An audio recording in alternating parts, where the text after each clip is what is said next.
Okay, wonderful. So it's good to see we have representatives from all of our member states. Good afternoon again, everybody.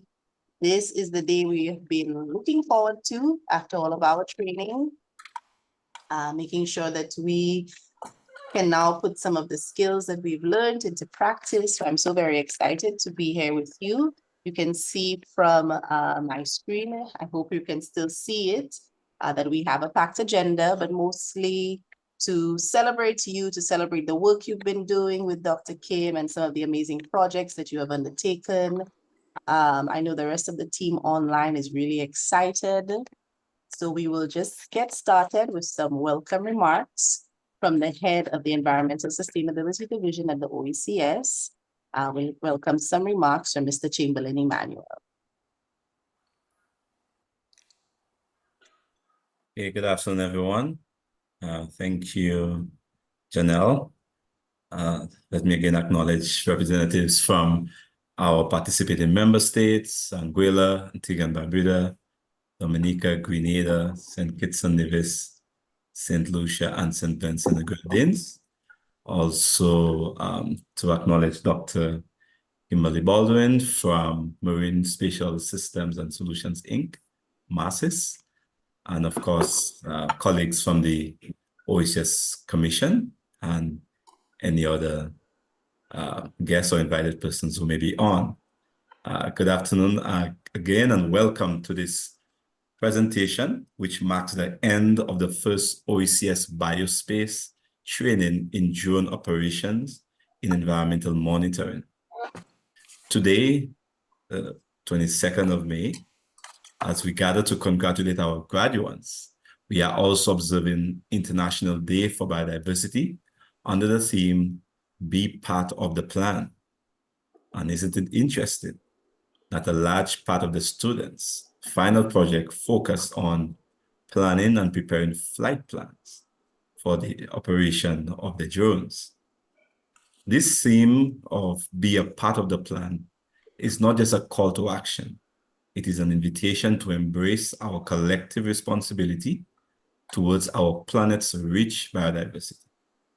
We all have a part to play to conserve the environment, not just institutions, governments, and NGOs. It takes all of us, especially those on small islands, who will be most affected by the loss of biodiversity.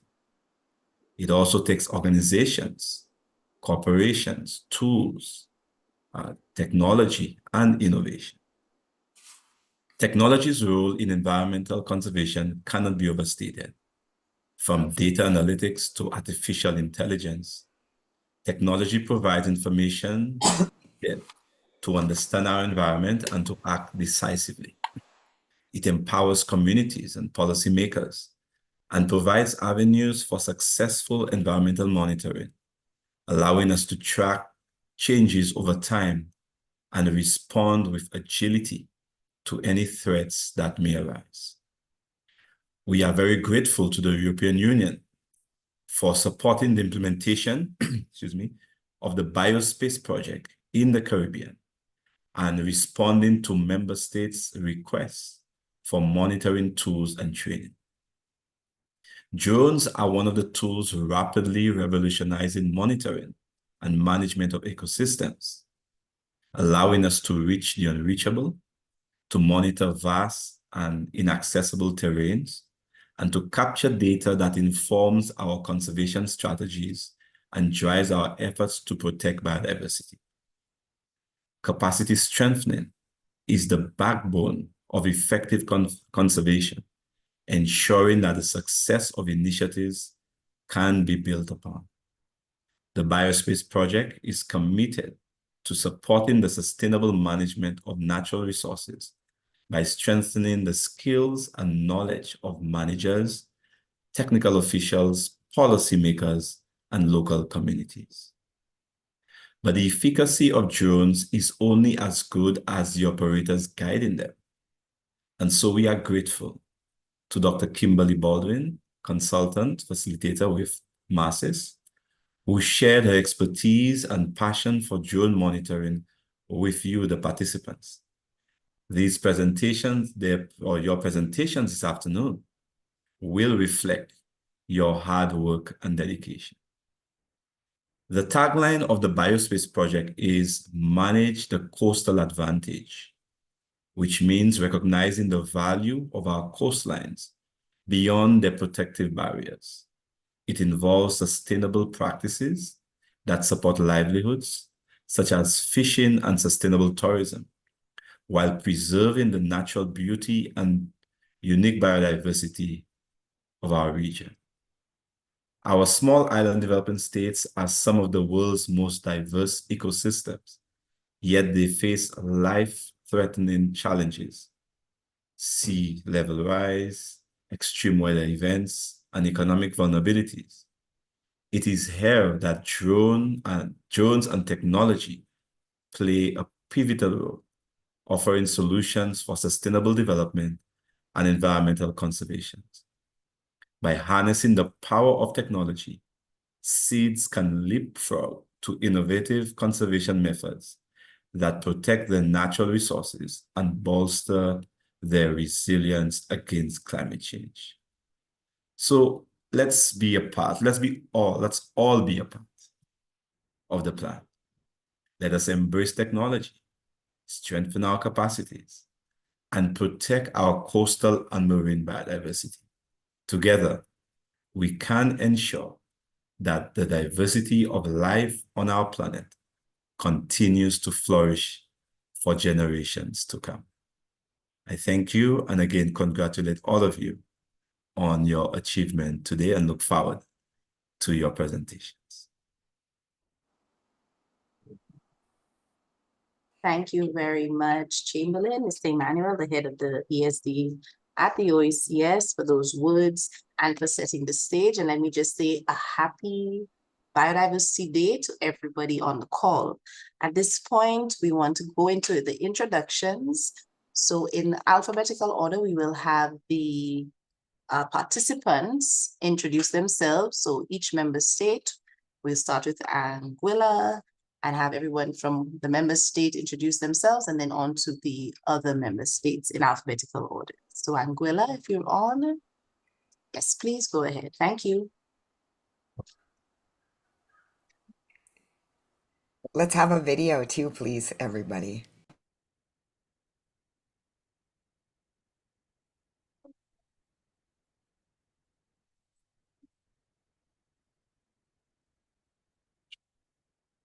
Good afternoon, everyone. I'm Glasgow from Angola, and this is my partner, Del Richardson. Good afternoon, Brother Richardson from Angola. Yeah, we're from the Department of Natural Resources.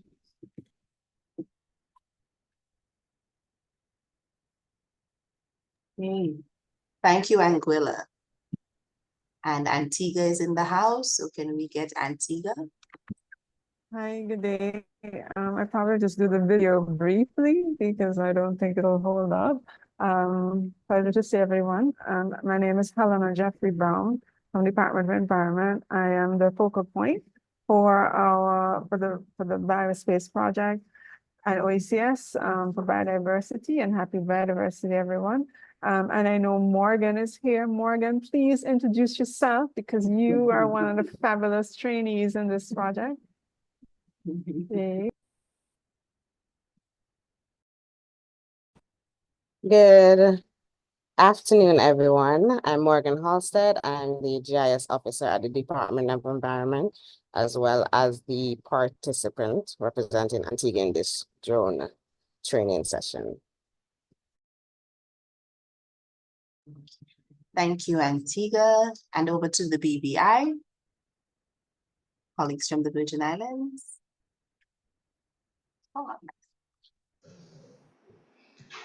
Hi, good afternoon. I am Aldrin Rapsat, and this is my colleague Tessa Smith-Claxton. And we're from the Ministry of Environment, Natural Resources, and Climate Change, part of the government of the Virgin Islands.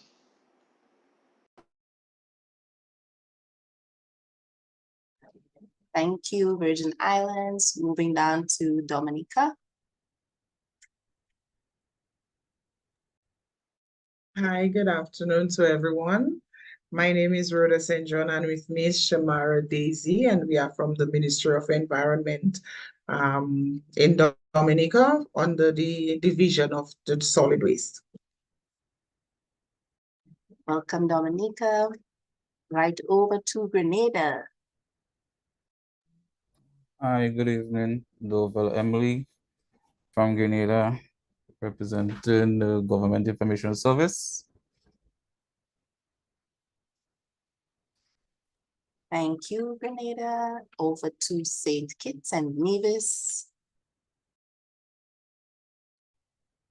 Hello, good afternoon. My name is Seema Ward, Department of Physical Planning and Environment, Nevis. And St. Lucia. Hi. Sorry. Hi, good afternoon. My name is Siobhan Gardner, Educational Environmental Officer, Department of Environment, St. Kitts. Thank you so much, St. Kitts and Nevis. How can I forget St. Kitts? Okay, so now we move on to St. Lucia. Good afternoon, everyone. Anita Monto, Permanent Secretary in the Department of Sustainable Development. Thank you. Thank you so much. And we are moving now to St. Vincent and the Grenadines.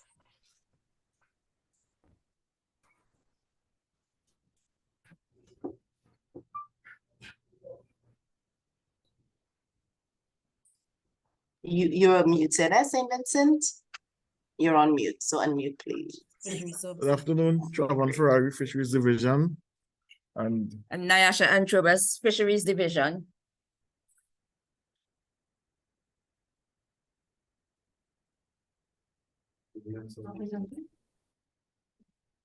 Okay, so I think we have covered all of the participating member states. We've been introduced to the cohort of students who participated in this first OECS Biospace drone training for environmental monitoring. The need for this training came to us through a capacity needs assessment that was done at the beginning of the project. So since the member states asked for this capacity strengthening, the Biospace project has delivered, and we went through the process of getting the best for our member states. And we did contract MARCIS, led by Dr. Kimberly Baldwin, to undertake the training with our students, recognizing the needs that our member states would have, and then for preparing them to be able to use their drones to address some of those environmental needs. And so I'm happy to hand over to Dr. Baldwin, who will go through a little bit about the project, the way it was structured, and then to prepare us for the wonderful presentations from our participants. Dr. Baldwin, over to you. Thanks. Great. Thanks, everybody. It's just been such a pleasure working on this project. And I really, Emmanuel Chamberlain, that was a great opening talk. I really loved the points that you made because it really reinforces what we've been learning over the last 6 months as a team and applying. So without any other further ado, I will do a screen share here, and Jax, you can probably knock your video there. Okay. Can you see my screen? Can somebody just confirm? It's not showing yet. Okay, so let me try again. Oh, I didn't click it. Share.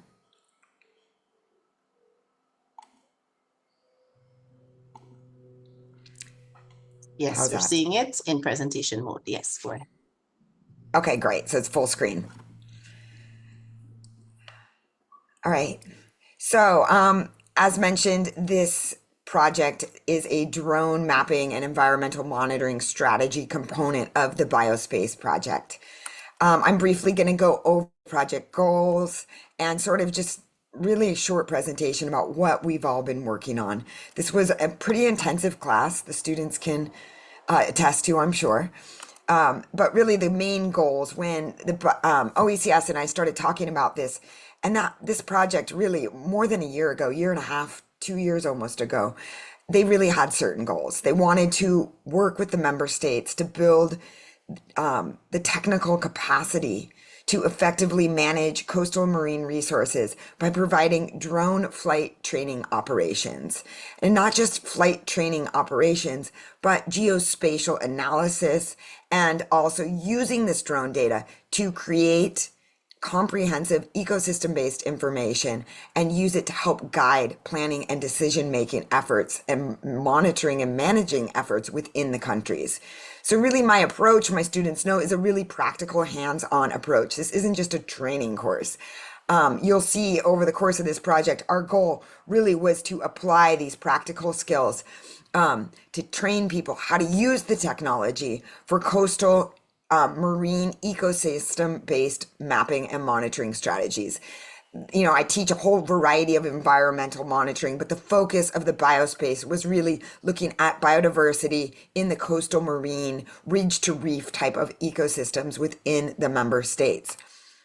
And really the overall goal was to aid and improve the regional capacity to leverage information technology, to leverage drone, geospatial analysis tools, AI, machine learning, and web-based dashboards as well to improve collaborative working, management, and decision-making efforts within the countries, but also to use this technology to improve education, outreach. We all know as environmental managers, you also need to engage the public. You need to effectively be able to communicate the data and information we're collecting to the public. So I actually added into this project this whole final presentation and information strategy presentation component because I find it so effective as an environmental manager. A lot of times we fall short when we're training and teaching that we don't push the students to this level, and they can attest, I'm sure,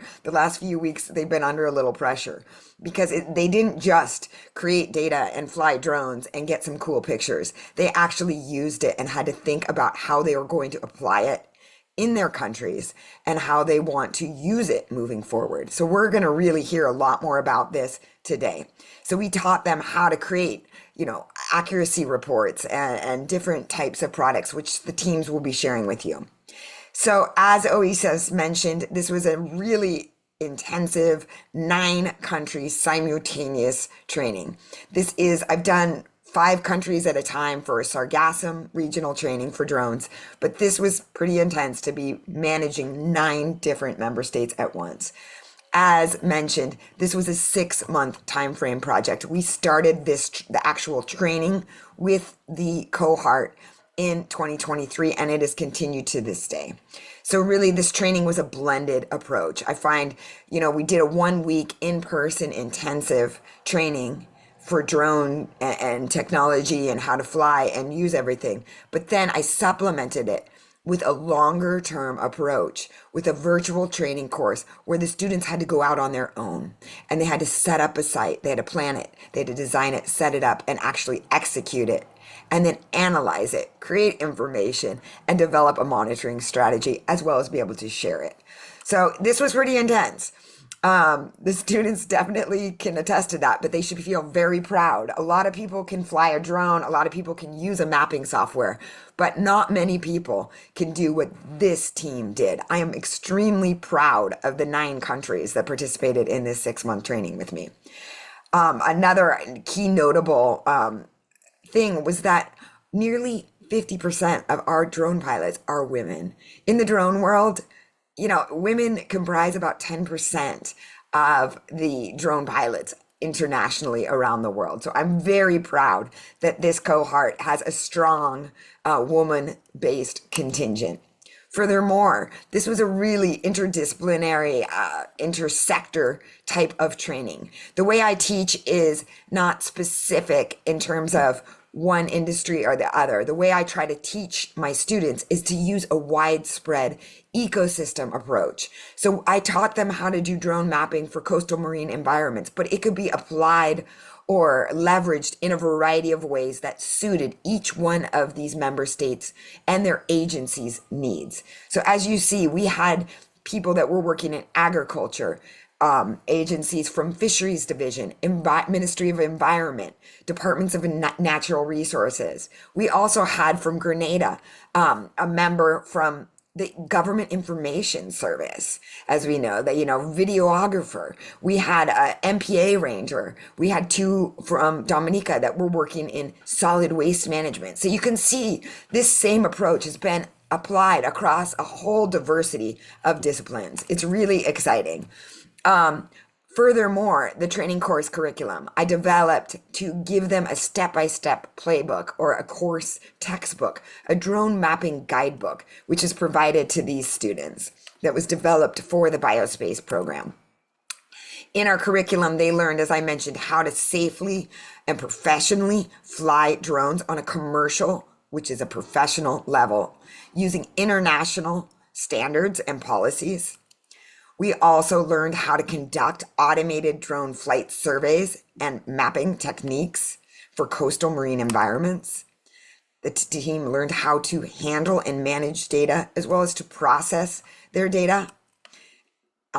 They learned how to conduct flight safety assessments and to develop drone mapping strategies moving forward. You don't just get one snapshot in time. The whole point of environmental monitoring typically is to monitor the changes over time, to see the impacts over time, or to see if there was a restoration effort, be able to evaluate, is the management effective or not, so that we can have this adaptive management approach. As I said, they learned how to assess their base maps, to assess the quality and the accuracy of their results. They also learned how to conduct, using web mapping dashboards, spatial analysis, 3D measurements, analytic tools, and then produce reports to summarize all of this work.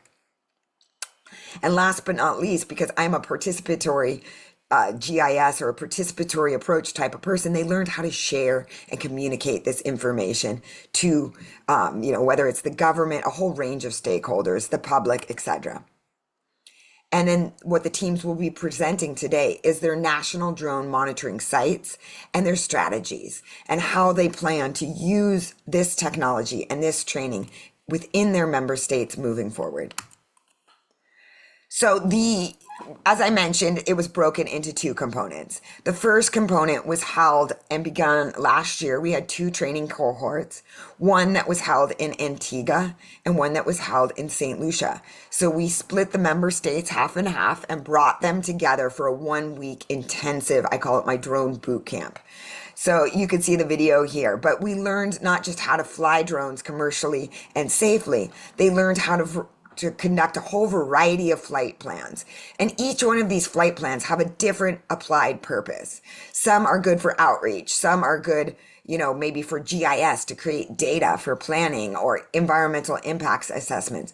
And other photos like fixed point photos, good for birding. So we learned all these flight plans and how they could be applied. We learned how to create or what times of day to collect the data.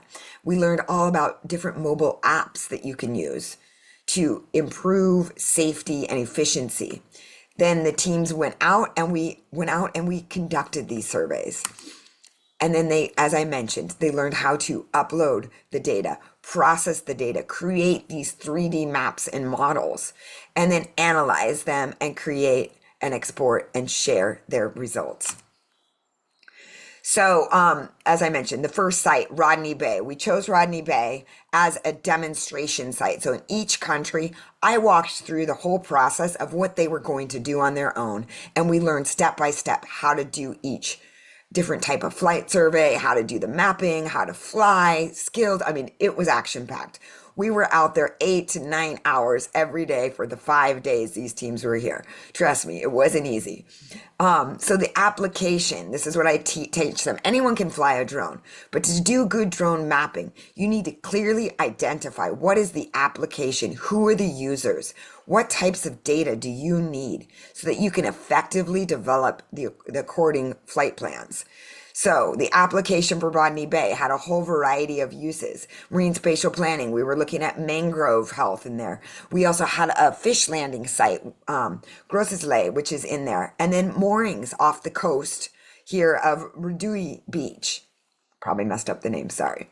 So you can see during this one training, we went out as a team, we mapped, created 8 different maps of this area and also over of Grossley. And then we created different types of photo plans, but you can see here, this map is the complete map of the whole area that we did, at least for Rodney Bay. And that was 634 images. And we mapped in 1 week's time, 460, and this wasn't even one, this was like in 2 days' time. We mapped 462 acres. So, you know, and then the resolution of this data, if you zoom in, is extremely high. It's 4 centimeters per pixel. Oh, shoot, sorry. Hang on, this is what I wanted to show you. Oh my goodness, I should have been letting this show. So this is a 3D replica or model of what was done here at the site. I obviously am not going to be doing a live demo because I didn't want glitches to happen here. But this is what all the students have produced. This is this drone mapping software, Drone Deploy. So it stitches together, it flies the pictures, and then we process it, and it creates this 3D model. Furthermore, there's a bunch of tools on the side here that you can use once this is done to conduct measurements. You can get GPS points, you can get elevation contours, you can measure the size of areas, you can create understand like the volume of how much sargassome's on the beach. So there's a whole variety of tools that we learned how to create. I think I turn on the elevation surface here. So this is the elevation model that is on here as well. Here's the example I was showing you of the contour lines. You can change and say, whoa, I don't want so many contours. I think that's what I'm doing there. So I just wanted to show a quick demo of sort of some of the cool products that can be outputted. So obviously the students can't show you all of this. I very much limited them to just a few snaps, a few slides for their presentations here. So you can see above those little blue dots, those are the individual pictures that were taken to create this model. So as I mentioned, the next country, the next cohort that we did was in Antigua. Actually, I think I switched the order. I think we did Antigua first. But so the mapping applications for Fort James, Antigua was mangrove extent and health. We also had a Fort James, a digital twin or 3D model.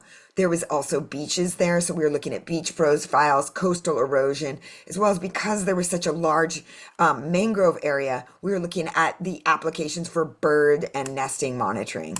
So as I mentioned, we flew with a DJI drone. So this is what most of the teams have or getting procured for them.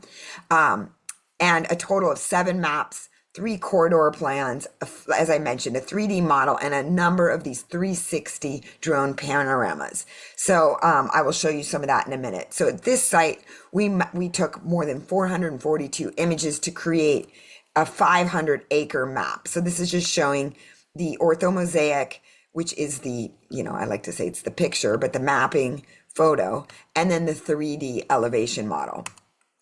So the software that we use in all this is Drone Deploy. You can see here, it's extremely high resolution.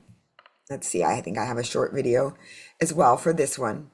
So here is the 3D model of this area, of this site. I believe I zoom in a bit so you can see the fort and you can see some of these features up close. So yeah, whoa, it gets kind of crazy here. Whoa. It's a little hard to maneuver these 3D things and video it at the same time. So, but I think you get the gist of what we did and kind of how cool the software is. The other thing I'd like to say about this software is that it's really easy to use. In a matter of 5 days, I was able to train all of these countries how to use it, but it doesn't mean that they are experts. So that is why this last few months of them doing the intensive online class has really helped. It makes them learn on their own, practice it on their own, and set it up. And the students can probably attest to this. This is really when these skills get reinforced. This is also the 3D point model, if anybody's in that. So all of this is like a mesh. This is absolutely amazing to me, the quality that we're getting out of an off-the-shelf software and drones that cost about $1,500 US. So as I mentioned, after the boot camp, I have an online training academy with all kinds of courses, but I developed a custom course for Biospace called the Drone Mapping for Environmental Monitoring course. This course, it required at least 40 hours of coursework from the students, and you can see the different course modules. So over about an 8-week period, we rolled out each step of the drone mapping process and gave assignments where they learned, and they had videos, and they worked with me virtually, but then the students went out and they applied it. So they did their own site planning, their own assessment. They went out and flew and captured the data and then handled it, as I mentioned, and reported. So without any further ado, I'm going to stop here because this is where we're going to hear from each one of the member states their exact case studies. So as I mentioned, I guided them through the exact process where they had to identify an application. They had to talk about the importance of their site and then what they did, their analysis, and their strategies. So let's hear it. Thanks, everyone.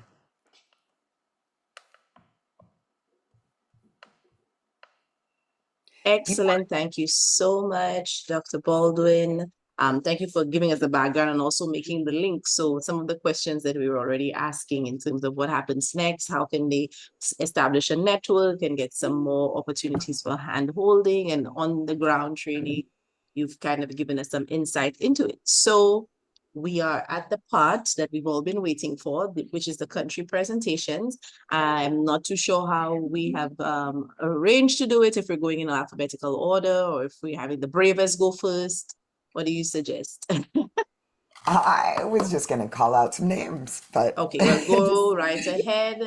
We does are somebody now want to volunteer? into the country presentation. So we are guided by you at this point.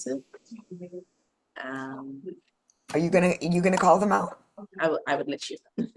Oh, you're gonna let me? Maybe you Okay, can give let's us see. the spread. Okay, Morgan Oh, has Morgan's raised raising her hand. Awesome. Okay, let's just keep it in order there. Antigua, That's I mean, nice. yeah, Antigua. Oh.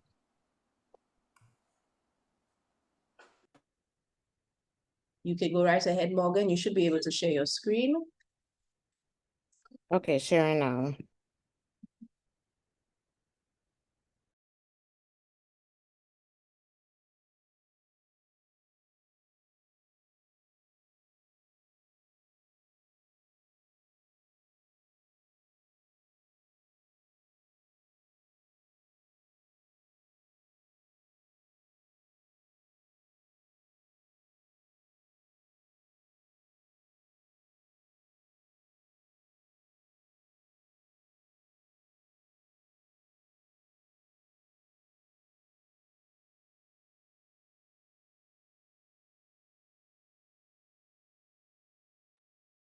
Okay, so we're seeing your slides, not in presentation mode yet. And now we're seeing the full presentation mode.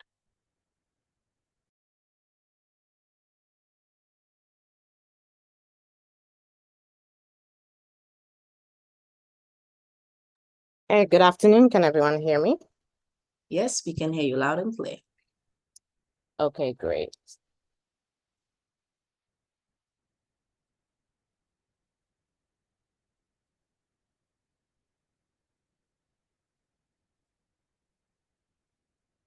Okay, good afternoon again, everyone. Just to reintroduce myself, my name is Morgan Halstead from the Department of Environment for Antigua and Barbuda. So the monitoring site that I selected was an area within one of our largest marine protected area, which is the Northeast Marine Management Area, which is in the community of Param. The reason why I selected this area is because Param has some historic and cultural significance, as it used to be our capital until it was basically destroyed by a major hurricane. So the area is situated towards the northeast side of the island. It's located in the Param community, like I said. It's located in one of Antigua and Barbuda's largest marine protected areas. It has various activities taking place at the coast, such as fishing.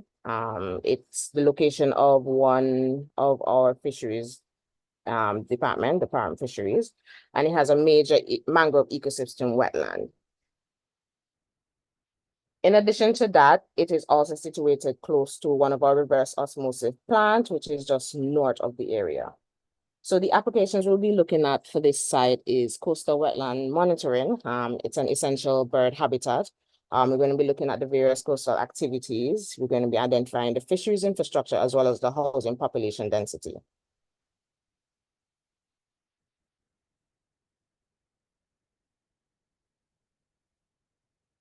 Okay.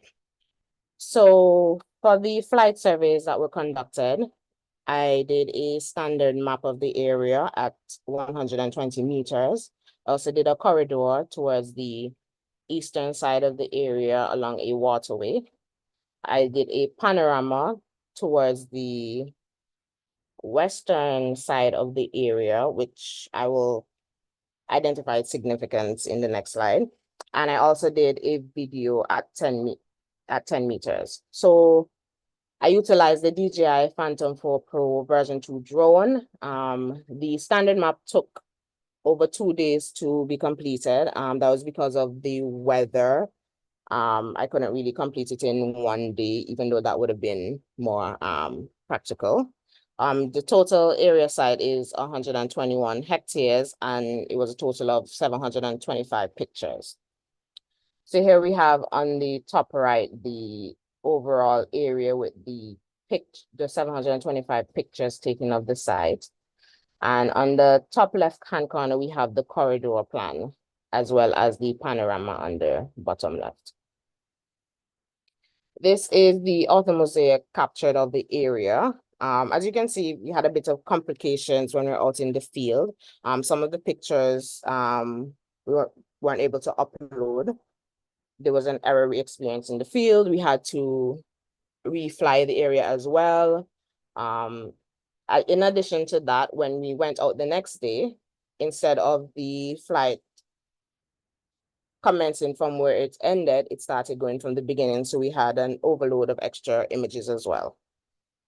So this is basically the overall area mapped. Over here would be the identification of the Parham fisheries. We have various houses along the coast, as well as the mangrove ecosystem here on the left. So I'm just going to play a video of the panorama that was taken at the site. This panorama was taken at 10 meters altitude. And it was a total of 25 pictures.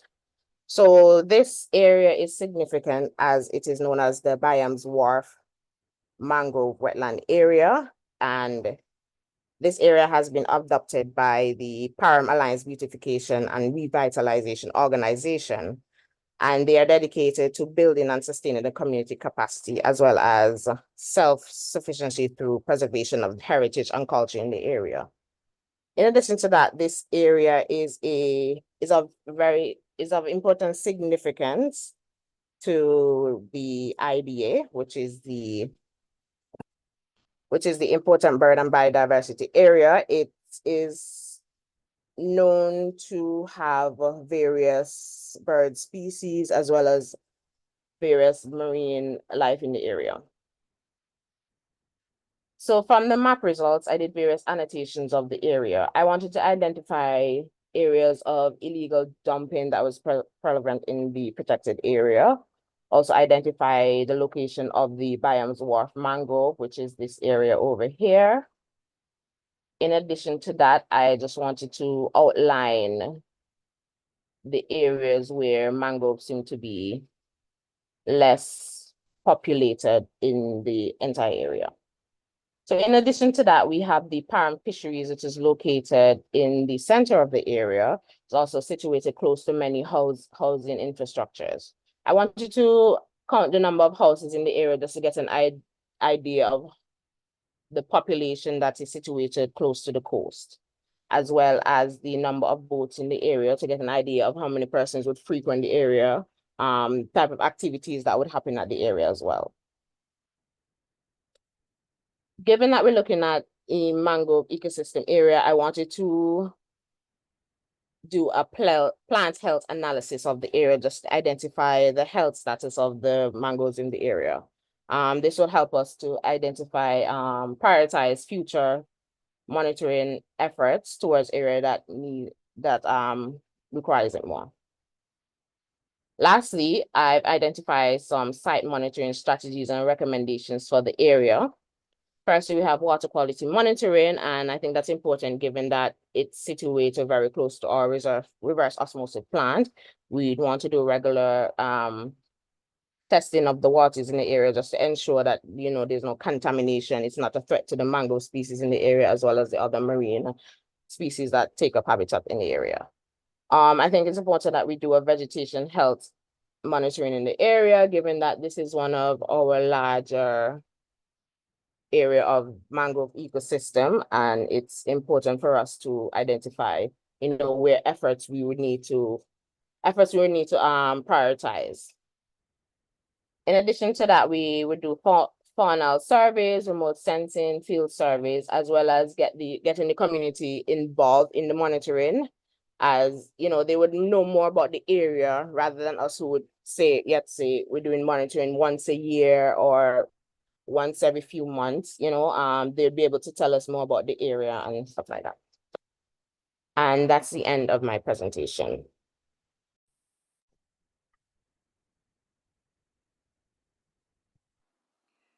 Well done. Congrats, Well, Morgan. Morgan, I hope you can hear the virtual clapping. Very nicely done. Thank you. I can see it. If you have any questions, maybe we can note them for the discussion later.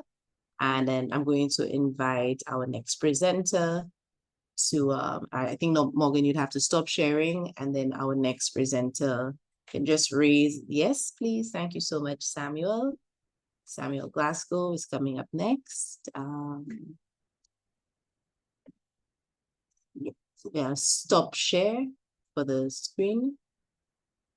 At the bottom where it says share, I think you can click that and then it will stop.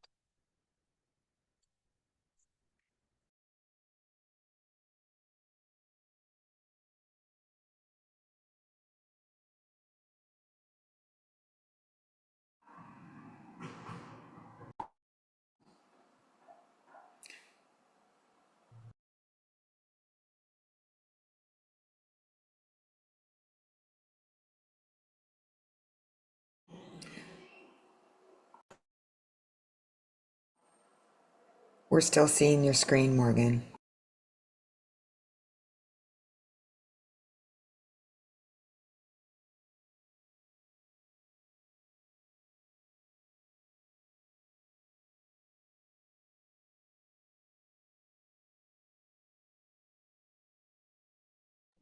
Okay, Samuel, I think you should be able to share. Please let me know if you can share screen at that green button at the bottom.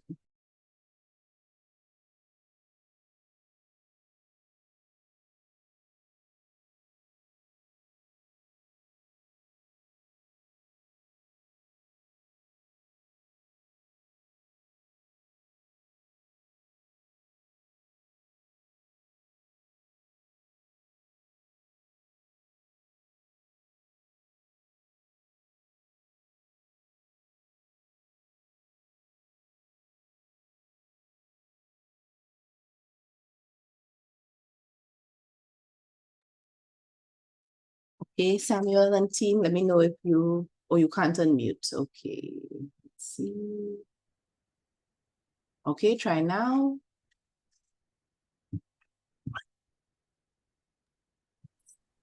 Are you hearing me? Good afternoon, Yes, we everyone. can hear you. Good afternoon. Yeah, I will now attempt to share my screen. Okay, great.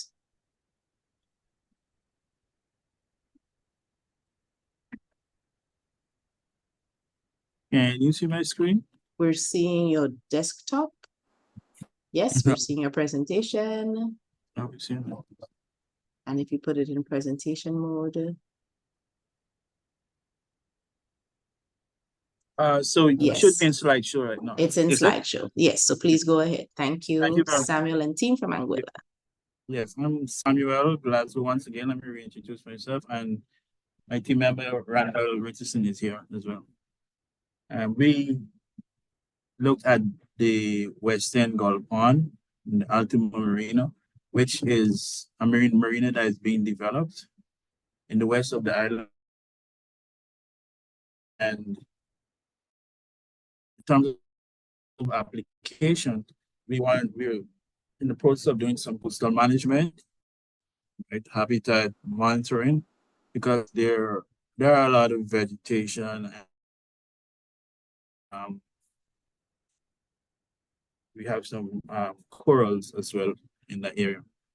And there's also a pond, the Gull Pond, which is part of a wetland network in Anguilla. So we're gonna look at some beach monitoring, some vegetation mapping, and also some wetland surveys and development planning, which falls under my mandate, my portfolio, which is to look at projects that are proposed with development and how, you know, they impact the community.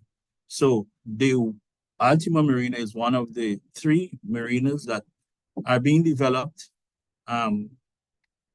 currently, right? This is the first one that is on course, and it's in the Western Gull Pond area. In terms of the site overview, well, it's in the west of the island, as stated before, right? It's an area of about 47 acres. That is the marina area. And it was first developed in 2007. For whatever reason, it didn't go ahead, but now it was redeveloped in the year 2022. In terms of boundaries, we have the famous Capsuluca Hotel. If you ever been to Anguilla, I would know that that is one of the rare hotels in Anguilla. One. And we have Mondays Bay, just to the east of the marina, and also Shoal Bay. Those are 2 beaches bordering the area. And also we have the Western Community. The west of the island is part of the tourism center, major tourism hub of the island. And also it's netted in some residential community as well. Now the point where the marina is to be developed, there are also some amount of recreational fishing going on in that area. Will be discontinued. Not sure how that will continue. In terms of natural features, we have the 2 beaches, the Mondays Bay and the Shoal Bay West. There are some corals the fisheries department identify, which later we will show some areas close to the marina where they have very rich and rare corals. And also close to the marina, we have some highly vegetated area with mangroves, buttonwood, so forth. And the pond of itself, the Gull Pond, it is part of the wet network of Anguilla, and we have a lot of wetland and migratory birds supposed to be in this area. Incidentally, we didn't see any of them when we flew. So we figured that the development already impacted that area. But based on the information from collaboration with the National Trust, the Anguilla National Trust, this is an area that should have migratory birds, many migratory birds. In terms of the flight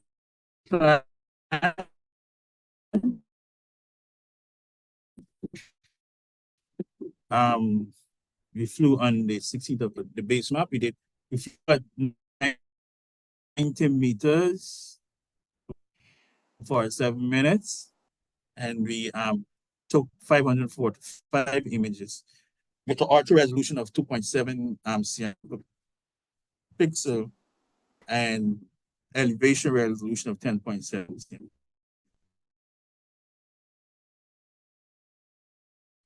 We also did, in terms of a panorama, we took panorama 25 meters, and we did a video of at 40 meters. The panorama, I will explain the two as I moving forward. Right. So in terms of results, now if you notice in the vegetation health map, there's a blue area, area box, box blue. That's the actual. That's where the marina is, and the pond is where the marina is going to be. Right. So the actual development will take over the entire blue area, and basically the pond, it will be in the pond area, and the pond will be breached in order to get a channel to the sea. I will show you. We will look at that as we go further. Right. So the map, we covered 189 acres. So on the left, which is the 3D model of the ortho map that we developed. And also, if you look on the right, there's the plant health map that has been developed from the feature as well. Right. So the panorama picture that was taken is generally the area here, which is this area here, which is the channel to the sea, because this entire area will be dredged and will be open as a channel to the sea. And on the opposite side, there's a little road which we identified that was not in the development plan, but it seems as though this road is a road that is being developed to remove the dredged material from take them further inland. So the panel is actually this area here that is to be developed to be opened as a channel to the sea.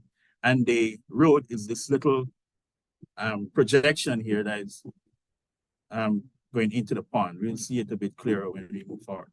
So in terms of measurement and annotations, right?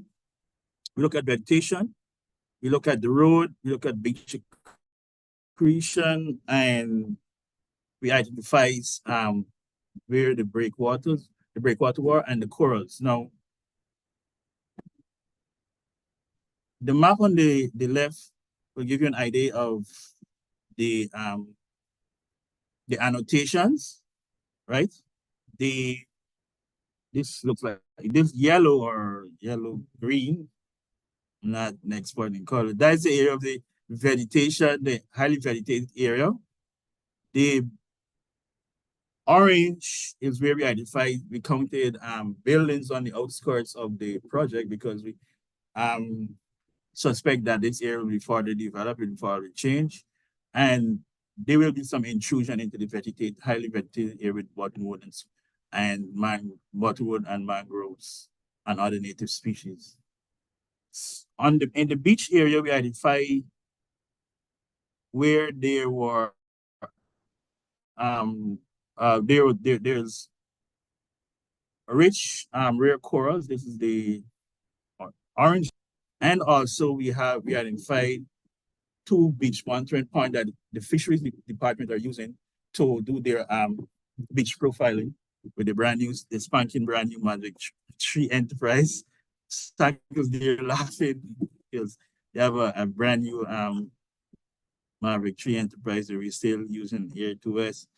So, and also in the pond, we identified some areas, points in the pond. The blue, or I guess this is turquoise, is where we're gonna look at some areas to mark, to measure the width, the diameter of the pond, to see how it will change over time as well.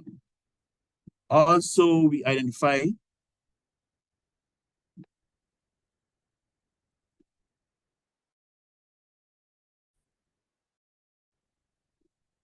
yes, as mentioned, we identified the channel to the sea, and a road, the road where we use that as an issue where it's projecting into the pond that has not been a part of the development plan. In terms of future monitoring strategy, we have decided to do a quarterly monitoring and mapping of the area. We're going to do a corridor along the two adjoining beaches. We're going to do 360 panels of the channel to the sea. Also, I forgot to mention the video. We also did a video of, it's not here, but we also did a video of the road that is leading to the marina, the pond, because we suspect that area also will be changed drastically. So we also will do a video of that road to the Gulf Pond. And also we'll do collaboration with the fisheries department because they have quite much data on the in terms of the beach profile and the beach monitoring, and also the habitat, the corals and the activities going on in that area. And of course, their Maverick Tree enterprise. We're capturing much more data than ours. So that's about it from my little presentation.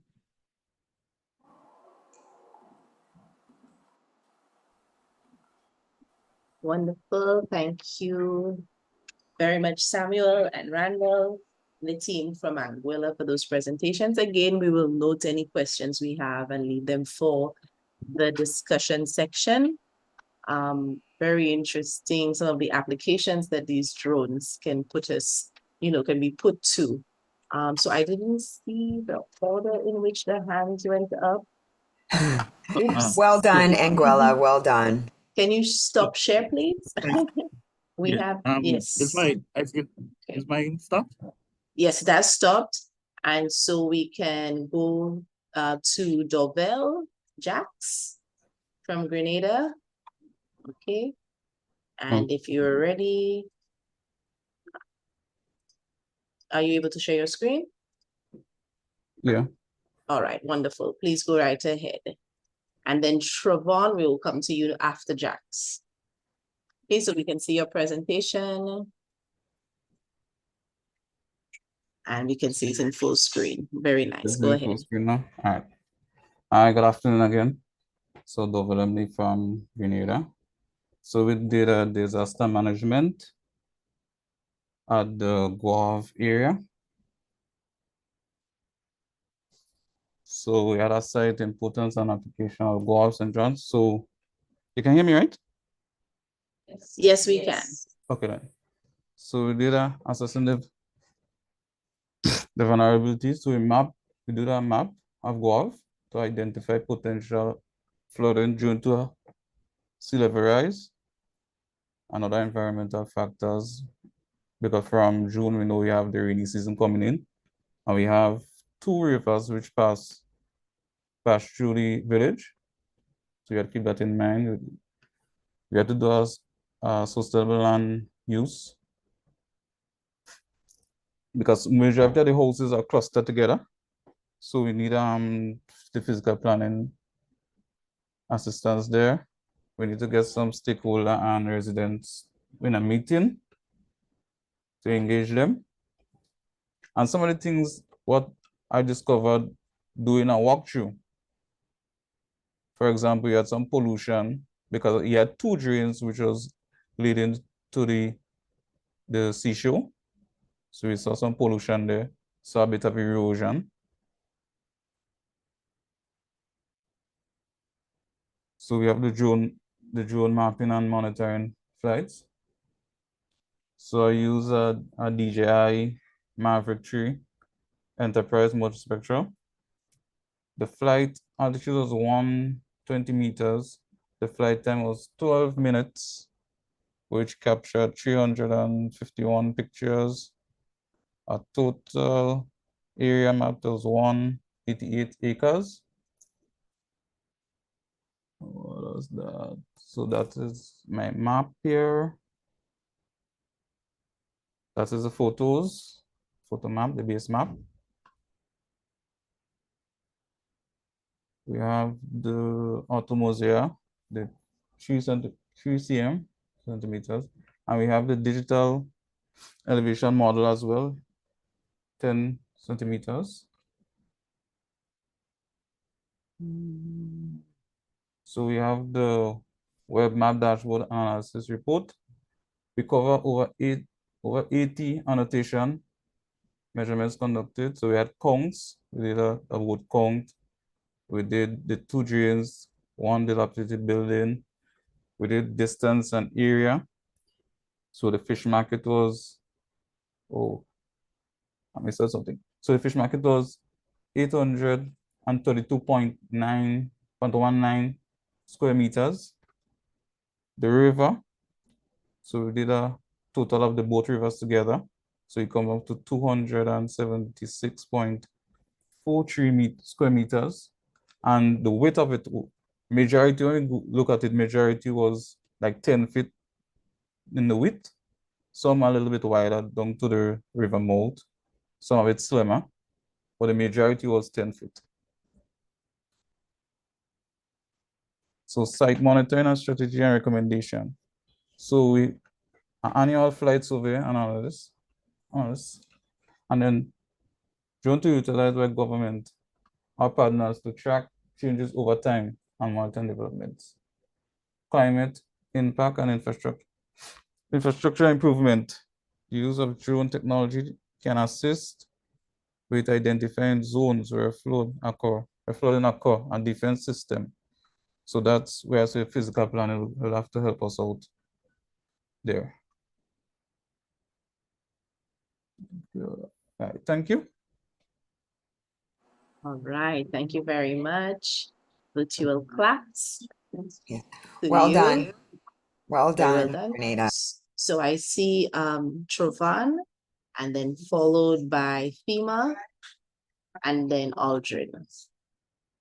Okay, so Trovan, if you can share your screen.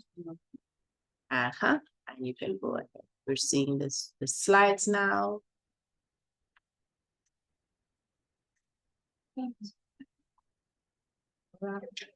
And we're seeing it in presentation mode. So St. Vincent and the Grenadines, over to you, thanks.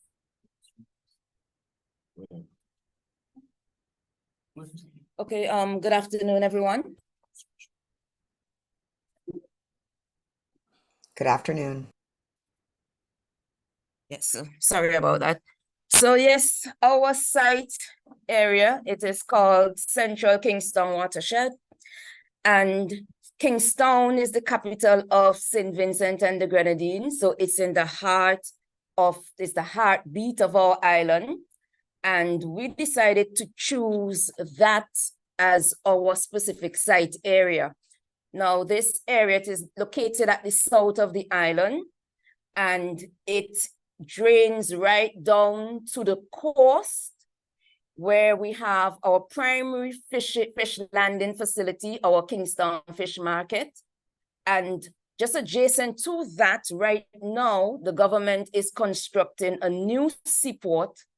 So hence the reason why we decided to do this area, because we are kind of concerned about the impacts of this seaport on our coastal landscape right there. So also within this site area, it is densely populated, a lot of housing, commercial activities, education activities, and transport infrastructure is present as well. Now, when we come back down to the coast, just west of our area is our Edinburgh Point, where a lot of patch reefs, we have a lot of patch fringing reefs that hugs along that coastal area of that site located at the west. Some of our mapping features that we looked at.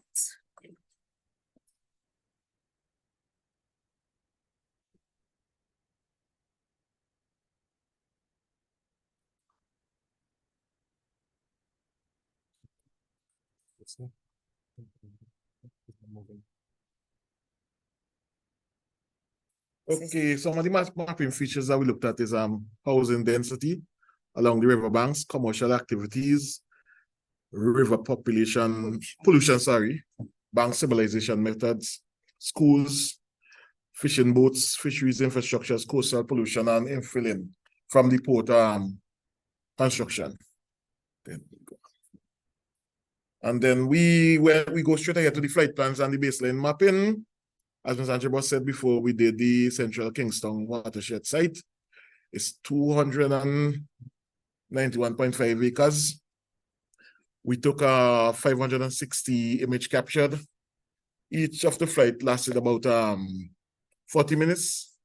Overall, we changed 3 batteries, and we did the flight over 2 days. We had during that flight, we were flying at about 120 meters. We did 4 panoramas. On the 4 panoramas, we took 26 pics each, 26 photos. And from, as you can see on the map, from the mapping result, for the entire map, we had we did the Central Kingston watershed, as I said before, where it is 291.5 acres. 4 panoramas. The 4 panoramas give us 104 pics, 26 pics each. Over 100 plus annotation measurement. We got 14 fishing boats, 51 residential houses, 1 public bath, 10 commercial buildings, 2 schools. Overall, with wastewater pipes leading into the river, we had 15 to 1 fisheries complex, 2 jetties at the fisheries center. Also included in the watershed was 1 botanical gardens. And the siltation from the port, construction, grey water runoff from the river, and turbidity issues from the port construction. So for the panels that we took, these are just some of the images.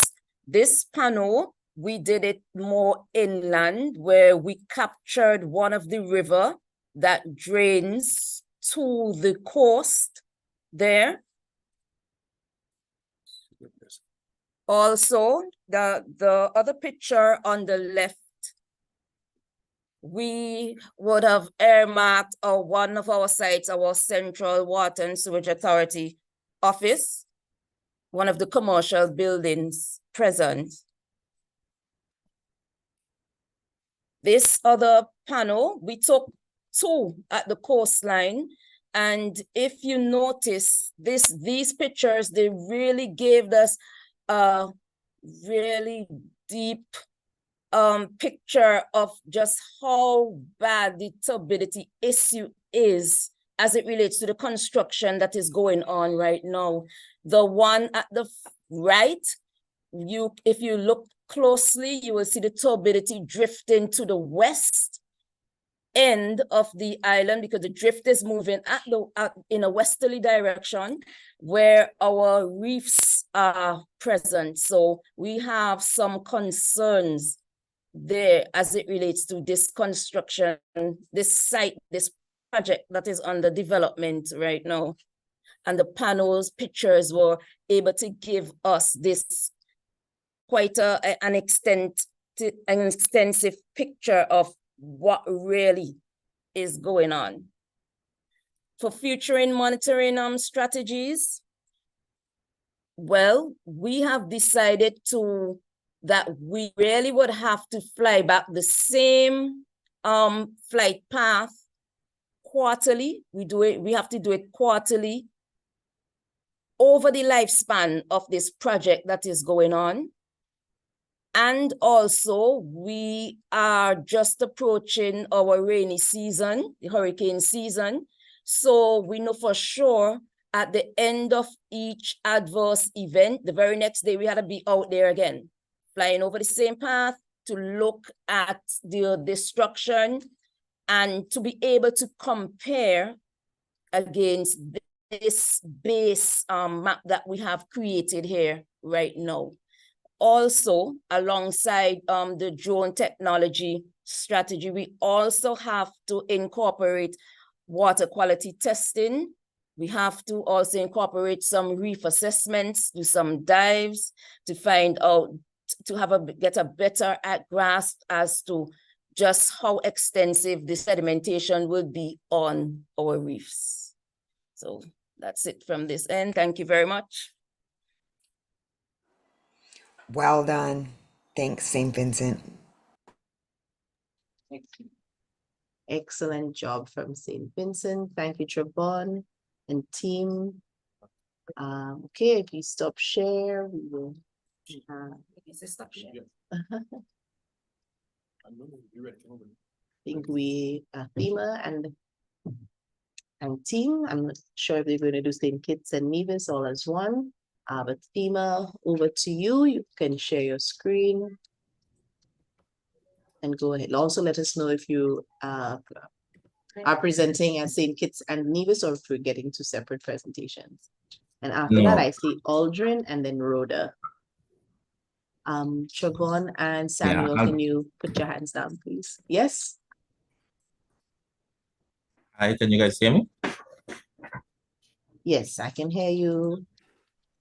Hi, Oh, Siobhan? yeah. Okay, Gardner, okay. Our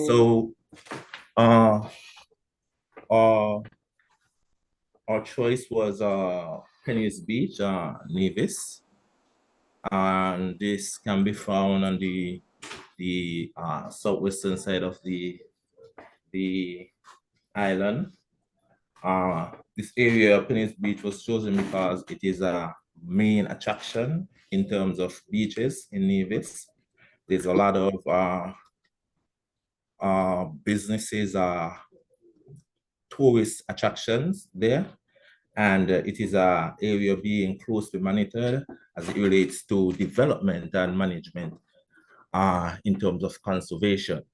The area is also an ecosystem and a habitat for several life forms like birds and invertebrates, etc. Now, the applications we basically looked at were coastal wetlands monitoring, essential bird habitats, beach profiling, development planning, and evaluation of management efforts. Now, the importance of these applications as it relates to coastal and wetland monitoring, because of the attraction and the human activity that takes place during tourism season, is one of the busiest beaches on the island. It is, you can say it is an economic source for the Federation of, the island of Nevis. So due to that, it is necessary for us to pay attention to the management of the beach. We don't want to have any excessive beach erosion and basically wear and tear on the beach, basically. The area itself also is a wetland area. 2 wetlands are supposed to be there. Lately in St. Kitts and Nevis, we have encountered urgent situation where our wetlands are facing some challenges that has resulted in like stagnation and shrinkage.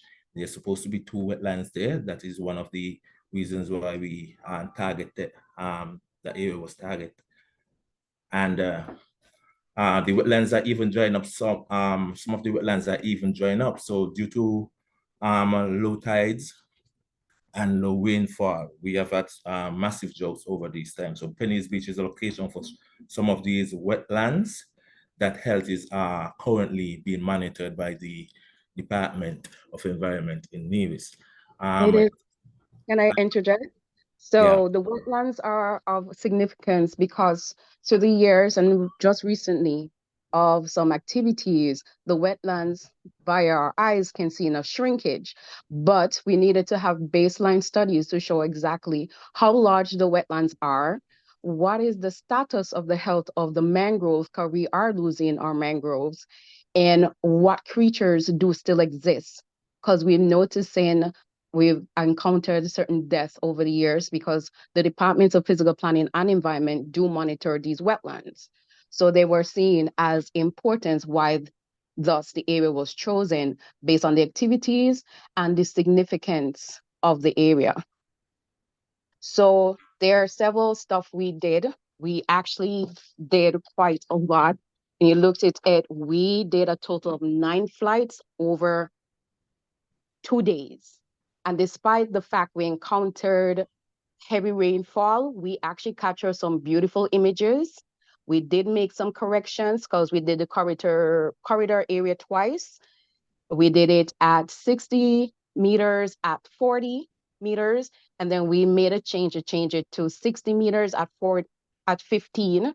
We changed 2 areas in terms of the photo because the first area chosen didn't give us the information that we needed. I was looking in terms of seeing the scope of the wetland in the southern part of the site, but unfortunately it never gave the full scope because of the vegetation. So we end up choosing more to the north along with the full area of the recreational park. So these shows the area that we mapped out in our annotation to give us an idea in terms of the length, the surface area of our wetlands for Pinnes Wetland and Parish Wetland. In addition, because I do beach profiling, I also wanted to have some baseline study for this area. We currently has on ground 3 markers for that area, and I wanted to include several other areas to give me a better idea how that beach is progressing through the years. So certain markings were done along the beach in certain distance to give an idea what will be looking for in the future. So we end up getting a beautiful map, beautiful details, and despite everything, it came out clean, high images, great plant health to give me an idea in terms of the health of the wetlands, in terms of the mangroves. And so basically what we're coming down to is we're looking in terms of monitoring and assessing the health of the wetland and the nursery habitat, testing the waters quarterly. We're also looking in terms of the beach profiling, in terms of 3 times a year. Unless a hurricane comes, we're doing it before the storm and after the storm. That's when it actually deters from that management strategy. We also assessing the width and the length of the wetlands, seeing in terms of seeing that we have a baseline marker now, if it's going to change over time, is it get smaller, especially with climate change in terms of the heat wave that we're experiencing lately, or if we look if it grows. We're also looking in terms of the illegal activities for the dumping, because we do unfortunately suffer that issue here near these wetlands, as well as we're looking in terms of the location of the birds, like the egrets, the heron.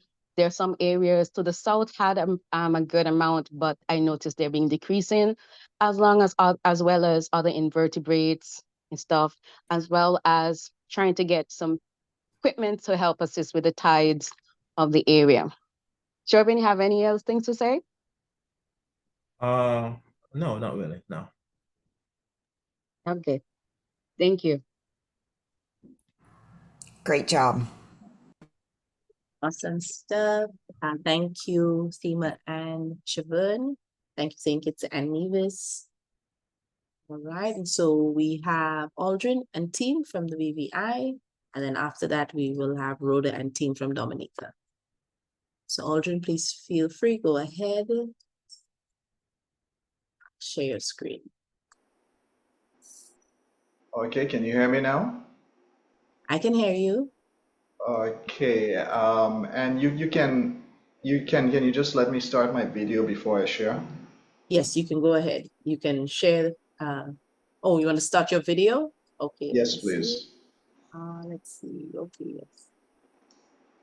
Sorry about that. Can try now. Let's see. Oh, Thank good. you. All right. All right, wonderful. All right, so we're gonna start to share our screen just now.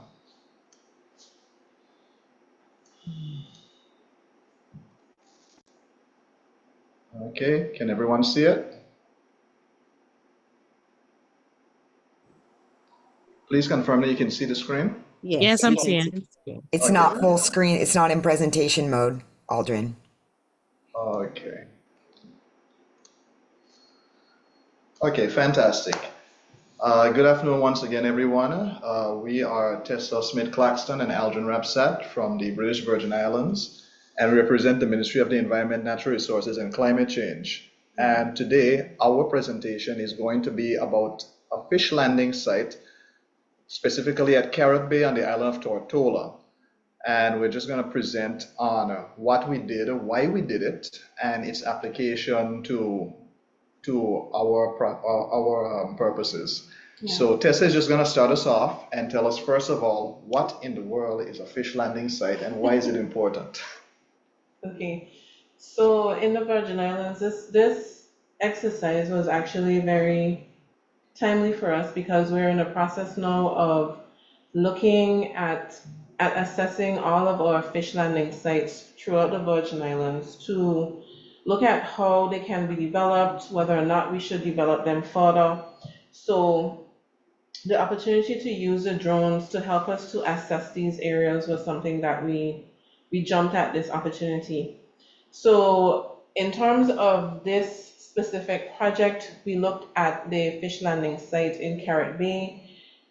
Now, Carrot Bay is a coastal residential fishing and farming community on the north shore of Tortola, which is the largest of the Virgin Islands, or the Virgin Islands on the British side.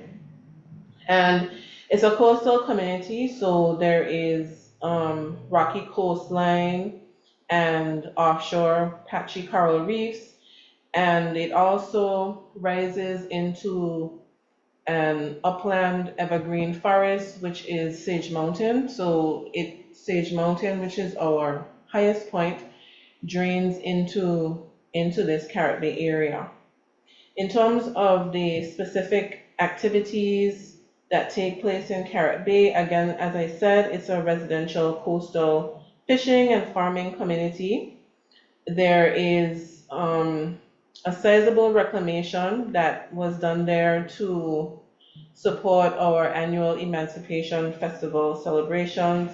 We also host a monthly cultural activities there that focus on heritage and the arts.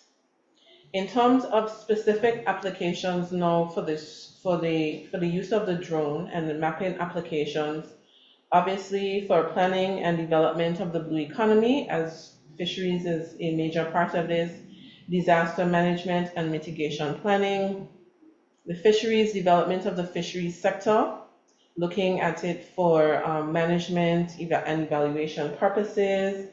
We also, in Carrot Bay, as I said, there is a intersection with the farming community, so we definitely see where there is intersection that we can use it to assess the agricultural sector in the area as well, and definitely for infrastructural and development planning, looking at utilities, buildings, transportation, all of that sort of stuff. So this was very helpful to us. So when we looked at, in terms of environmental and social monitoring, we definitely saw where we could use this to, where we used it to assess the habitat health and looking at the fish nurseries and identifying prevalent species in the area. We also definitely needed to look at quantifying the persons engaged in and benefiting from the fishing industry in this area. So we also dovetailed this project with, well, not really dovetailed it, but in addition to doing the drone mapping, we also did a survey, a community survey, where we were able to pick up a lot of this additional information to help us look at what people's perception of developing a fish landing site in this area would be. Yes. So in terms of the management and stakeholders, The area is managed to a certain extent by the Ministry of Environment, Natural Resources and Climate Change and the Department of Agriculture and Fisheries, the fish landing site. And also there is a lot of community activities and community engagement in the area, so the local residents, fishers, farmers, and it's also a popular tourist site. All right, wonderful. So now we're gonna get a little more into the meat of the matter with the drone mapping and the monitoring flight surveys. The software that we use, as everyone has been primarily started off with DJI Fly, which would set the parameters of what area the drone operates in, distance away from home, height, etc. And then we turn, of course, to Drone Deploy to actually map out our areas, plan the missions, and actually prepare to fly before we go out. As you can see here on screen, we have a generalized overview of the Carrot Bay area. And if you're looking at the left side, it's actually divided into two zones. Greater Carrot Bay is more from the central to left, and then Little Carrot Bay center to right. The fish landing zone that we were considering is more so in the Greater Carrot Bay area. I don't know if you can see my mouse, but I'm basically circling the reclamation area, and that is where we're primarily looking at, but we decided to look at the whole area to get a greater holistic view of what the ecology is like, the coastal situation. We know that there are some coastal defense projects going on and how that could possibly interact with or interfere with the proposed development that we're looking at. Coming in a little closer, this is the specific area that we were going to be looking at. It is a place that has already been used somewhat traditionally by the fishermen. As you can see, they have a little jetty there where a few boats are drawn up. There's also slightly to the right of it, again, I'm just using my mouse to circle it around here. There is a boat ramp where the fishermen, they would pull up their boats for scraping, cleaning, launching, etc. And then a little further over to the right, there's a platform that's been traditionally used by the community for community gatherings, but also where the fisher folk, they would go and sell their fish, etc. We initially planned to map out the entirety of the King Garden Bay section, as I said, and for that we had a plan to map out a total of 45 hectares, comprising of 369 acres, taking up 2 batteries. That flight was planned for 22 minutes and 6 seconds, and we did go out on April 7th and fly it. However, while flying, we noted that there were a few glitches. There were times when the radio signal, it dropped for some reason that we couldn't quite figure out. And although we flew the entire flight, there was a great deal of the photos that did not come out. So we waited a few days and we went back to the drawing board, went back to the office, spoke with Dr. Kim, and decided to break up the mission into 2 sections, Greater Carrot Bay and then Little Carrot Bay, fly it separately and then combine them together. So what you're seeing next would have been the flight for Greater Carrot Bay. Cut it down a little, 23 hectares, comprising of 184 images, 11 minutes, 49 seconds projected for. We flew that, and then I went to the Little Carrot Bay area, which was 22 hectares, 183 images planned, and it would have taken up 13 minutes and 23 seconds, excuse me. In addition to that complete area map, we also decided to fly a panorama directly over the area where the planned development would take place, so we could get a generalized view of what the area looked like. See, for instance, what it looks like just a bit offshore, how things interact with the rest of the community, and just get a general feel for the area. It's one thing to be driving along the coast and looking at it from ground level, but when you get up in the air, it gives you more of a bird's eye perspective. And finally, we did a photo plan where we circled the same area and shot it from different angles, also to get a better feel of it. Based on our flights, we were able to gather quite a bit of data. First of all, we were using the DJI Air 2S, and the total flight time that we got out of all of them would have been 31 minutes over the course of 4 different flights and 2 days. We mapped a total of 293 pictures. We actually were supposed to have gotten a whole lot more, but when we checked our flight accuracy reports, we noted that, well, for Greater Carrot Bay, we actually got a 69% accuracy report. A lot of our pictures on that one were dropped, but since they happened to be over open ocean, that didn't really bother us. We were still able to get much valuable data because the important sites were all captured on land. When it came to Little Carrot Bay, we did much, much better. 94% accuracy, very few pictures were dropped. We were able to get a very complete map based on that. 45 hectares in total mapped, a resolution of 2.7 centimeters per pixel with an accuracy of plus or minus 2 meters. As a result, we were able to get quite a number of things out of this entire survey. We were able to get a highly accurate orthomosaic map. And it's a beautiful thing when you're looking not just at when you go on Google Map, for instance, you can zoom in a certain way and get X amount of details out of it. But these maps that we're getting, because they're high resolution photos just stitched together, when we looked at it, we were able to pull so much detail out of the area and see things that we never really could understand from the shoreline. How the guts drained into the ocean, for instance, the interaction of the incoming waves with the headland and potential for whether or not boats could safely dock up in the area, etc., things like that. We were also able to get a 3D model which we could manipulate and in the future export out to ArcGIS Earth or Google Earth to share with other third parties that may not have access to drone deploy or be technically proficient. And finally, we're also able to get some site map overlays. I think you're seeing some of them there right now on screen, overlaid on the 3D mapping. And some of the measurements that we got, we specifically did 9 points of interest, which included the reclaimed lands, the entry point to the proposed development, the boat ramp, jetty, 2 guts, and nearby businesses. We did 2 distance measurements, which would have been the boat ramp and also the jetty, and 5 area measurements, which were the landing site, the proposed structure that we put down. We're thinking of putting down a 30 by 40 building on the site. So we're just trying to get a feel for how it would fit on the ground, what sort of space would take up. The boat ramp and also the adjoining reclamation as well. And finally, we decided to just go through the community and count and see just how many boats are still there. Carrot Bay has been a thriving fishing and farming community. But in recent years, many of the fisher folk they've turned to other things, whether taxiing or selling goods along the side of the road, as opposed to actively being fishermen. So we wanted to see how many boats are actually out there.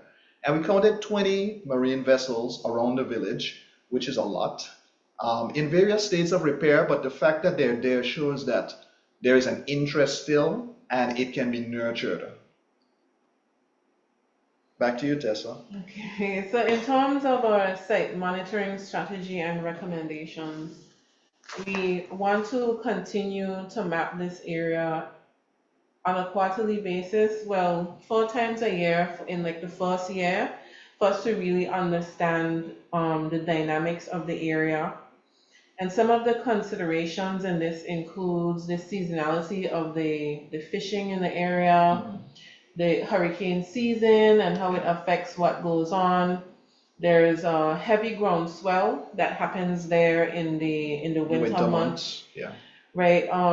We also wanted to look at, how the tidal flow, how high the tide is and how low it is, how the rain affects when the gut washes down, how much material comes down. Yeah. So things like that we want to pick up and understand the habitat change over time. In terms of additional resources and support, we definitely want to have interagency support. We're not planners, so a lot of this information we hope to, because we want to move out from this Carrot Bay and visit other fish landing sites so that we get an overall view of what the condition of all of our fish landing sites are, and that interagency support and input and participation to help us with the development of these sites is important. Obviously, training and development for the staff is only, you know, there are other members of staff that have done drone training with OECS, but definitely not as in-depth as us and this course, which we feel would be really helpful for the staff. So we feel that we're in a good enough position to do some level of training and development of the staff to move on. Definitely, we would want to have upgraded equipment and resources as needed, and that's going to need obviously financing from our government. And if OECS wants to throw any money at us, our hands are wide open and ready to keep going. Right. So in terms of additional data collection surveys, as I mentioned before, we actually developed a community survey, and we've already started to gather feedback. We want to do public forums, community meetings, and we'll definitely use some of the footage that we've collected from this mapping exercise. And I mean, yeah, that's it. So thank you. Thank you very much. Do you have any additional things to say? No, not really, except to say that, you know, it's really been eye-opening, the sort of things that we have learned just from being in this course. Yeah. I've always enjoyed flying drones, but being able to use it in such a immersive way to gather data, real life data, it's been a sea change. So really appreciate it. And the other thing too is, I was telling Aldrin earlier that, you know, I've been, you know, driven through Carrot Bay several times, but I know it in a different way now. The things that you're able to see and that you're able to pick up about the natural environment from the drone is something that it's difficult to collect easily from underground. So it's been really useful, and this is something we're using this for a project that we're actively working on now. So it's been very useful. Difficult to keep up with the classes sometimes, but you know, it's been useful. Okay. Thank you. Excellent. Well done, Excellent BVI. stuff. Well done. Thank you so much. And I agree, it's really eye-opening, some of the applications that we can use these drones for. I'm getting so excited. I know we have the following section after our discussion is on testimonials. So we'll have some other opportunities to really see how we plan to use this technology for environmental conservation. But at this point, we're going to have Rhoda and Shamara from Dominica to do their presentation. So Rhoda, please go ahead, share your screen.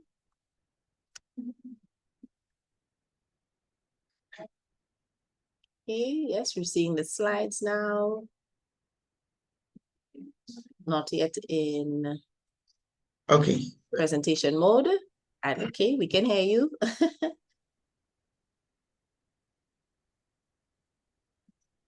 Awesome.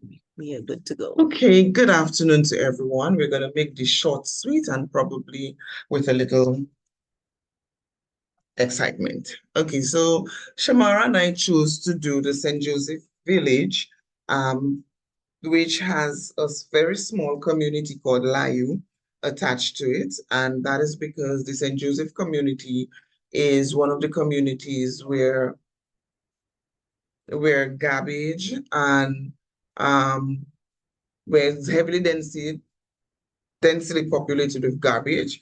And then the Layu River, which you see on the side, is actually the longest river, the largest and deepest river in Dominica. So our site overview, as we said, is located in St. Joseph, where you have a secondary school, a primary school, you have the post office, you have basically everything in that community, including a courthouse.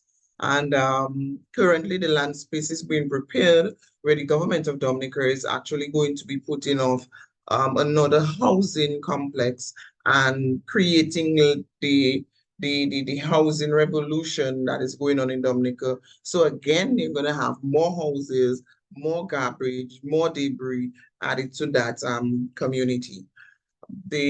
our mapping features of interest, so the number of houses at the Hillsborough Gardens, which is already a particular section in the St. Joseph area, the river population, Layu, which is the Layu River we spoke about, and in the middle of the village, you have what is called the Jordan River, which basically runs from the beginning of the village all the way to the sea, and it is used as a dumping ground.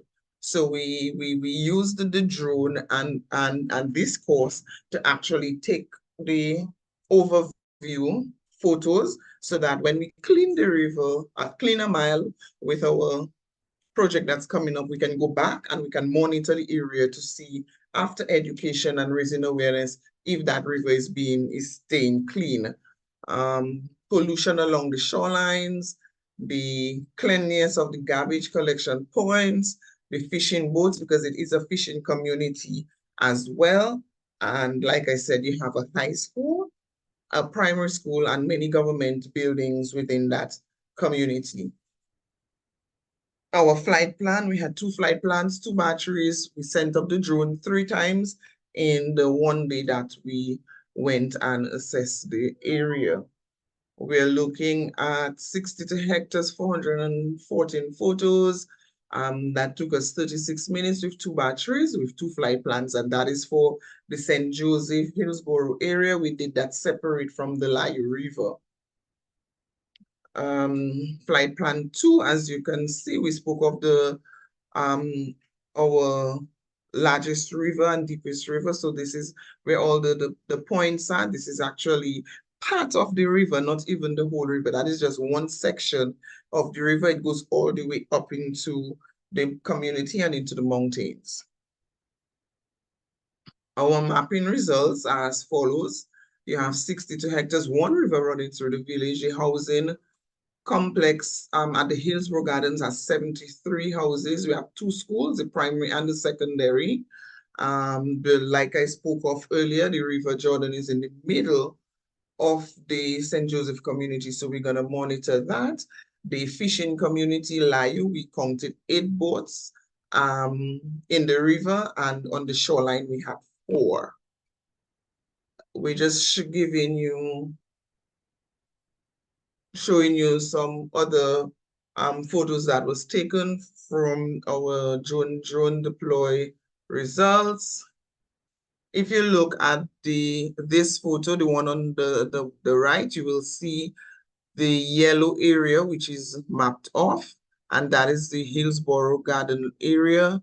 So, and then the other one where you have the yellow lines, this is actually the community of St. Joseph itself. So that's how big it is. And the river is attached on the other end, which you're not seeing right now. Going forward, we're looking to monitor the river, levels of debris, heavy rains. Again, every month we're gonna look at the amount of garbage and waste that's going down from the community into our mainstream, which is our oceans. And we're gonna monitor the coastlines, where for litter and garbage collection, our beaches and the cleanups. And we want to say thank you very much for this presentation. Team Dominica. Well done, Dominica. Okay, wonderful job. Congratulations, Dominica, Rhoda and Shamara, and a big congratulations to everybody who participated in this training. I'm quite impressed. I knew that drones, that Kim always talks about drones for the solution for everything, but they really do seem to be able to solve everything in terms of planning, monitoring, identifying areas of weakness, identifying plant health, giving guidance for bank stabilization works, for installation of bins and receptacles, you name it. Our drones can do it. And I'm really, really impressed that our presentations came out so nice. So I want everybody to give themselves a big round of applause and congratulations. So the next thing that we have up here now is testimonials. And this is, well, discussion, questions, testimonials. So I already see some hands. I wanted, to give this opportunity if there are any questions specific to the presenters. you can just go ahead, put your hand up and you can go ahead and ask. And I also want our participants to think of some of the ways in which this training is going to change the game for them. We have already had some of that in some of the presentations, but how do you plan to use this technology, to use the tools to really change or improve the work that you are currently doing, whether it's in environment or in agriculture, in fisheries, sustainable development? How is this going to improve the work that you have to do? So those are two things. Any questions? And also if anybody wants to open up any testimonials, especially for our folks who are, you know, overseeing, who were not participants, but have seen some of the applications. If you also have any comments that you want to make about how this can be useful and maybe other projects that you have in mind, I welcome you to do that now. Of course, Dr. Kim, if there's anything you want to add, this is our time to just chat and talk and discuss a little bit. So please feel free, go ahead. Yeah, I just want to close it by saying I'm so proud of these teams. I don't know if the people that were not participating, that were watching, understand how much work this was. It really is rewarding for me. The teams know how hard I work in general and have worked with them, but it was so rewarding, and I was smiling literally from ear to ear throughout every single presentation today. I just really want to say, well done. I am so proud of these teams.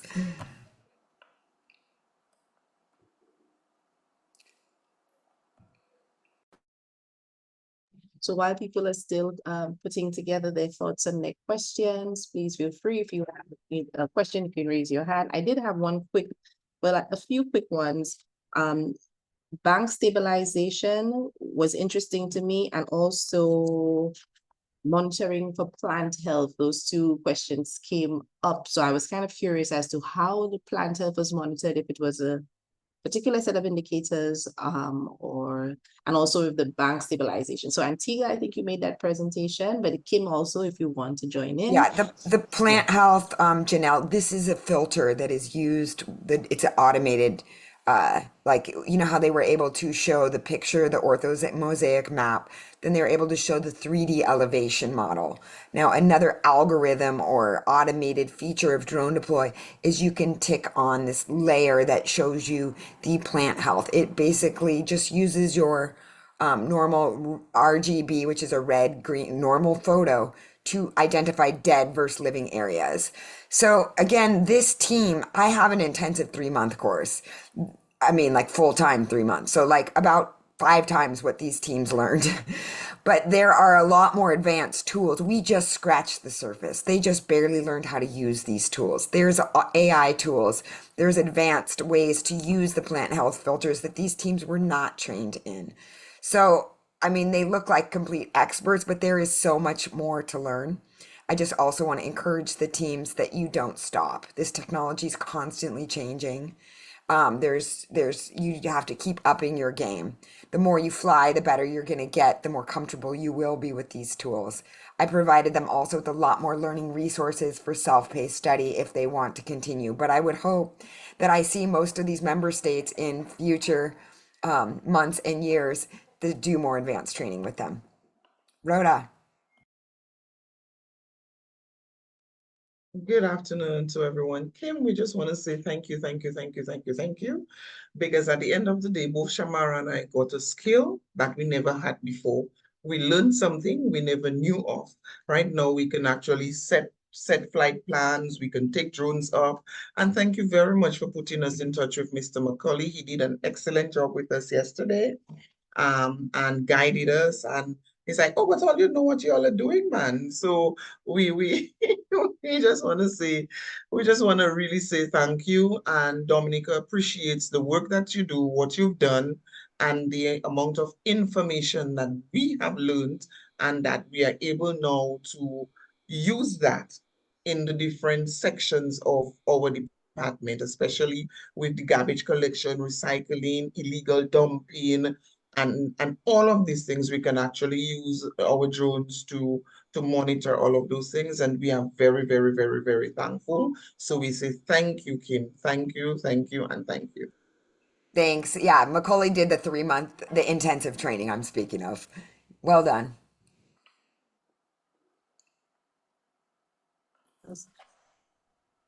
Okay, and I think Rhoda said it quite nicely because we are just scratching the surface of some of what can be done with this technology. And so for us as well, Kim, a big thank you for your patience and for pushing pushing the participants and encouraging them to this point where they can graduate with this new skill set, which can support their countries as they do the work for sustainable development and for conservation as well. So a last call if we have any other comments or feedback, and then we can just have a quick wrap up with some final thoughts. Okay. Oh, I don't see any hands. So yes, Kim? I have I just wanted to share my screen. I have a final. Okay, please go ahead.